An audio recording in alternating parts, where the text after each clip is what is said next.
दिनैनि समाव दुलाराय बर' फरायसा आफादा स्पष्ट एनडिएफबिआ स्पष्ट जे जोङो बिटिसिनि मोनब्रै जिल्लाखौ लानानै जोंहा कुनु बेयाव दाबि गैलिया।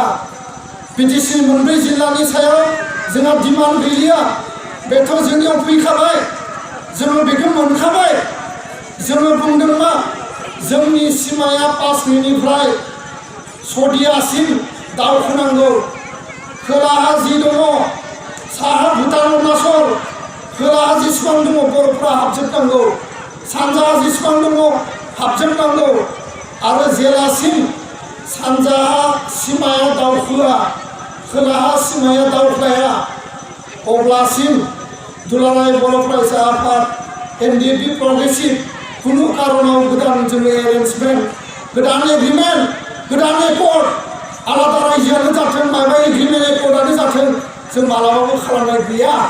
जोङो जायोब्लासो खालामगोन, जायाबा जोङो खालामनाय नङा होननानै दुलाराय बर' फरायसा आफादनि आफादगिरि, जोंनि एनडिएफबि प्रग्रेसिभनि आफादगिरि प्रमद बर' आरो गबिन्द बसुमतारी स्पष्टयै पाब्लिक मिटिंआव दिनै बुंगासिनो दङ, रायजो राजाफोरखौ बुजायगासिनो दङ, फोरमायगासिनो दङ।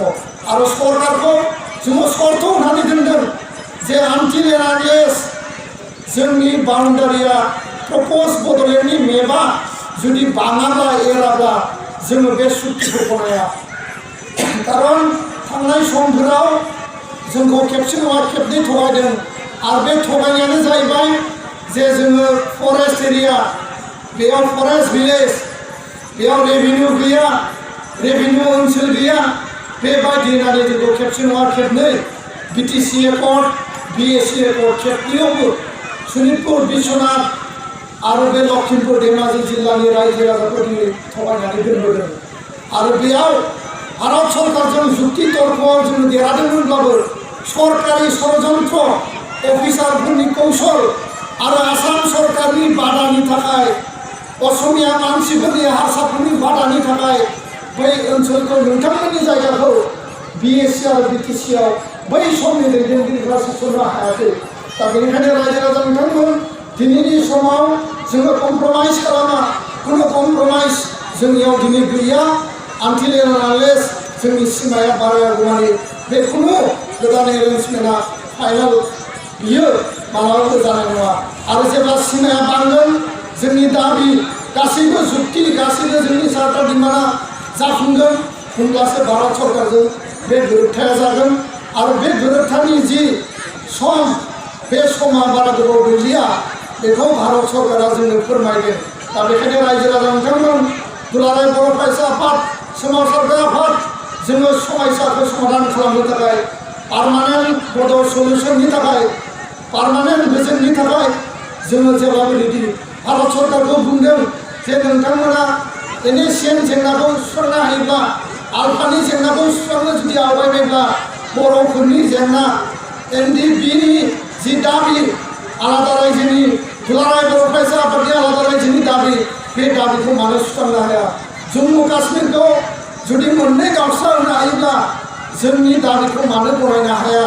दिनै गोदान गोदान माखासे थासारि फैदों, गोदान गोदान बिल फैदों, बे माखासे खामानिखौ मावनो हायोब्ला जोंनिखौ मावनो हाया? बे बाथ्राखौ दिनै बुंनाय जादों। आरो बेखौनो लानानै सरकारा गोख्रैनो बर'फोरनि जेंनाखौ सुस्रांनाय जागोन होननानै जोंनो फोरमायदों। दा रायजो राजा नोंथांमोन बे बाथ्राफोरखौ लानानै दिनै गोनो-गोथो जानो गोनां गैया। आरो मोनसे बाथ्राखौ जोङो स्पष्ट जानांगोन, दिनै इउनाइटेड बर' पिपल्स अर्गेनाइजेसन, बे आफाद, जे आफादा बिटिसिनि बाहेरनि बर'फोरनि थाखाय मोनसे काउन्सिल बिदों, बर' कसारि अट'नमास काउन्सिल मोनसे बिमुं होनानै दिनै बिथांमोनाबो सोमावसारगासिनो। सरकाराबो खोथा होनानै दोनदों जे बिटिसिनि बाहेरनि बर'फोरनो माबा मोनसे होनाय जागोन। आरो बे बाथ्राखौ दानि सरकाराबो होनानै दोनदों। थांनाय कंग्रेसआबो बुंदोंमोन, नाथाय मावफुङाखै। दा बेयाव इउबिपिअ बे आफादजों दुलाराय बर' फरायसा आफाद एनडिएफबिजों कुनु गोनो-गोथो, भुल बुझाबुझि, मिसआन्डारस्टेन्डिं जोंनि गेजेराव गैया। रायजो राजाफ्राबो बेखौ लानानै गोनो-गोथो जानो गोनां गैया। जोङो इउबिपिअनि जाय दैदेनगिरि मिनिस्वर बसुमतारी आफादगिरि आरो अनिल बे गाहाय नेहाथारि बिथांमोनजों जों सावरायदों आरो जिल्ला लेभेलावबो सावरायदों आरो सावरायनायनि गेजेराव जोङो बुंदों जे जि सिमाखौ जोङो बिबाय थांदों संकष्ट सदिया बे सिमाखौ मानो फिसा खालामनो लाङो बर'नि बिथाया बर'नि भेटिया मजबुत जानांगौ गिदिर जानांगौ गुवार जानांगौ आरो बेयाव बर'आ उदाङै थांना थानांगौ बिनि बायजोआव जायफोर बर' फिसाफ्रा रायजो जागोन बिथांमोनाबो उदाङै थांना थानांगौ दा बेखायनो बे जायगाखौ लानानै सिमाखौ लानानै जोंनि गेजेराव गोनो गोथो जानाङा बे बाथ्राखौ इउपिपिएलनि दैदेनगिरि बिथांमोननो जोङो स्पष्टयै बुंदों आरो बेखायनो रायजो राजानि बे बाथ्राखौ आं स्पष्टयै बुंगोन जे दिनैनि तारिखआव बिथांमोना बिटिसिनि बायजो होननानै बुंदोंब्लाबो सनितपुर लखिमपुर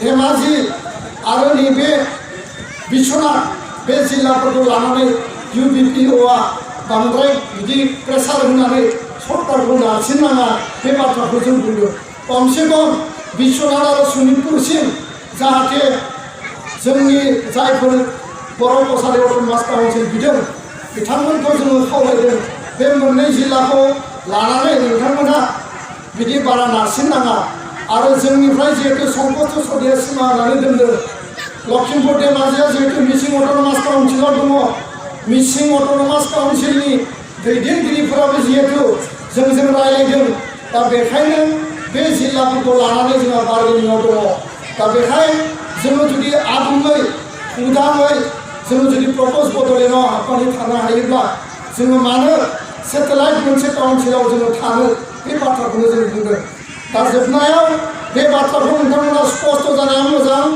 जे आलादा रायजो बड'लेण्ड बा बर' गोरोबथा बर' सुक्ति बा बड'लेण्ड एकर्ड जि बाथ्रा बुङा मानो बे मोनसे 2 नम्बराव बड'लेण्डनि बायजोआव थानाय बर'फोर बे एबसु एनडिपिनि डिमान्डआनो जा इउपिपिएलनि डिमान्डआनो जा बे खेबसेनो ज' जागोन रायजोखौ खेबसेनो ज' जागोन बेयाव खुनु आलादा रायजो बड'लेण्ड बा बर' सुक्ति बा बर' कसारि अट'नमास काउन्सिल आलादा बेलेग टाइमाव जानाय नङा दा बेखायनो इउपिपिएलनि दैदेनगिरि बिथांमोनखौबो जोङो बुंदों जे जोंनि जेंना सुस्रांनाया खेबसेनि थाखाय जोङो गथायै खेबसेयैनो बिटिसिनि सिंनि जा बिटिसिनि बायजोनि जा आलादा रायजो प्रप'ज बड'लेण्डनि जा सारा आसामाव थानाय बर'फोरा खेबसेनो जेंना सुस्रांनाया जाफुंनांगौ आरो बे भारत सरकारा बेखौ गनायनो बाध्य जागोन आरो बे बाथ्राखौनो